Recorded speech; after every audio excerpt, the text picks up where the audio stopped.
Can you be a great long jumper as well as a great sprinter? We're going to take a look at the pros and cons of training for both the long jump and the 100 meters and 200 meters in this video. There have been a couple of questions coming in about how you train for long jump and sprinting at the same time. Well, it depends on the level at which the jumper sprinter is at and which is their preferred event. It can be difficult to physically find the time to train optimally for both sprinting and jumping, in particular if the sprinting distances includes 200 meters as well as 100 meters, as obviously you need to develop the speed sprint endurance capacity in order to maintain that distance.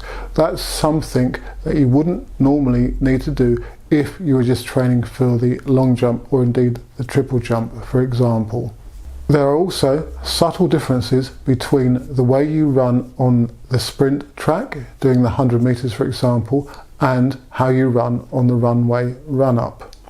You need more control on the run-up for the long jump obviously, and you need to hit that 20 centimeter board perfectly, which requires a different setup. You also need to be able to run and generate speed with the competition coming from yourself or in response to your other jumpers. That's different to in a sprint race when you can respond much more directly to a sprinter.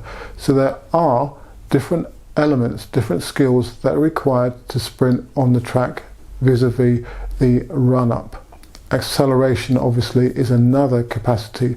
A long jumper does not need to have the same accelerative absolute capacity as a 100 meter, 200 meter sprinter for example. Their acceleration needs to be much more deliberate, gradual, but equally effective. So if you're training for sprinting and jumping, there can be some issues in terms of slightly different ways of setting up the sprint action. So this is where you can get contraindications and whereby it may not be possible to optimize the sprint start for example as well as the long jump run up. As I stress constantly in my videos, the long jump run up is the sprint that the long jumper needs to do all the time, or I should say the majority of the time, whereas if you're a sprinter you'd be working over 20s, 30s, 40s, 60s, 120s, 150s, even 250 meter distances. For the long jumper it's much more simplified, contained. You've got to run 36 to 41, 42 meters for example, with an acceleration phase, an alignment phase and an attack phase, with accuracy and with the right setting up of the jump into the takeoff. Therefore that needs to be practiced over and over again. At the elite level there haven't really been that many jumpers who've combined jumping and sprinting. Carl Lewis is obviously the prime example of a truly world-class sprinter who could long jump. However, it's been said that had he focused solely on either the long jump or sprinting, he would have been better at those events individually, because obviously his training time is going to be diluted between the need to train for 100, 200 meters and long jump. For me, it's all about developing long jump speed, runway speed.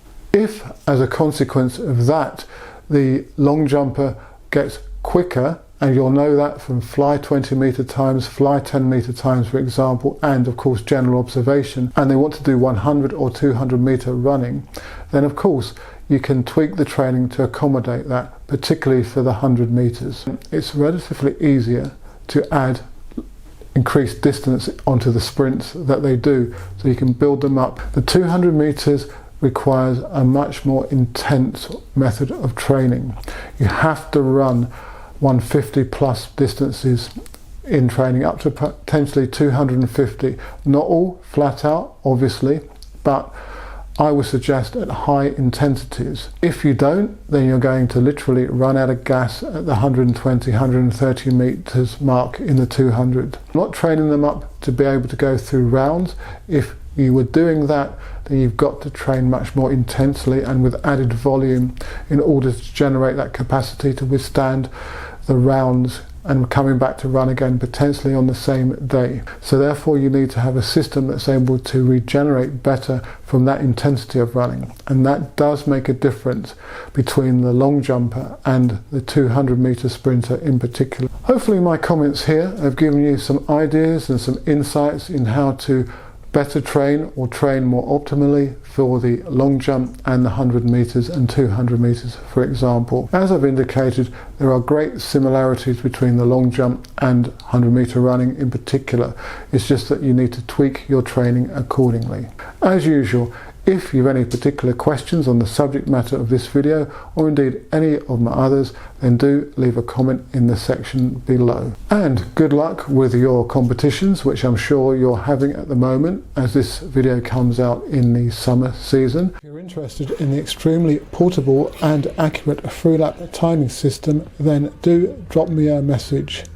The system is accurate to 2/1000 of a second and can time end times and split times.